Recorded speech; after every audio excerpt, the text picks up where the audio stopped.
Hello food lovers, welcome back to our channel అమ్మమ్మ చేతి వంటలు. ఈరోజు మరొక టేస్టీ బ్రేక్ఫాస్ట్తో మళ్ళీ మీ ముందుకు వచ్చేసాం. అవేంటి అనుకుంటున్నారా? గోధుమ పిండితో దోశలండి. గోధుమ పిండితో దోశలా?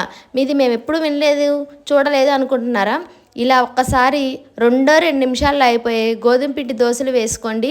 మీకు టైము సేవ్ అవుతుంది. ఎప్పుడైనా ఇంట్లో దోశ బ్యాటర్, ఇడ్లీ బ్యాటర్ లేనప్పుడు ఇలా 2 నిమిషాల్లో ప్రిపేర్ అయిపోయే గోధుమ పిండి దోశలు వేస్తే ఇంట్లో అందరూ చాలా ఇష్టంగా తింటారు. ఇప్పుడు ప్రిపరేషన్ చూసేద్దాం.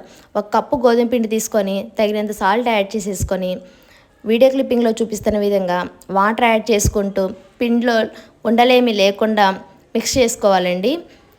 చూస్తున్నారు కదా, పిండి కన్సిస్టెన్సీ అనేది దోశ బ్యాటర్లా ఉండాలి. వాటర్ మీ కన్సిస్టెన్సీ చూసుకొని యాడ్ చేసుకోండి. మరీ పలచక కాకుండా తిక్కా లేకుండా పిండిని కలుపుకోవాలి.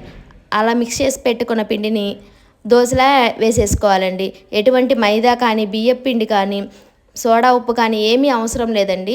జస్ట్ గోధుమ పిండి, సాల్ట్, వాటర్ అంతే అండి ఇంగ్రీడియంట్స్ కూడా. 2 నిమిషాల్లో మీకు టిఫిన్ అనేది రెడీ అయిపోతుంది.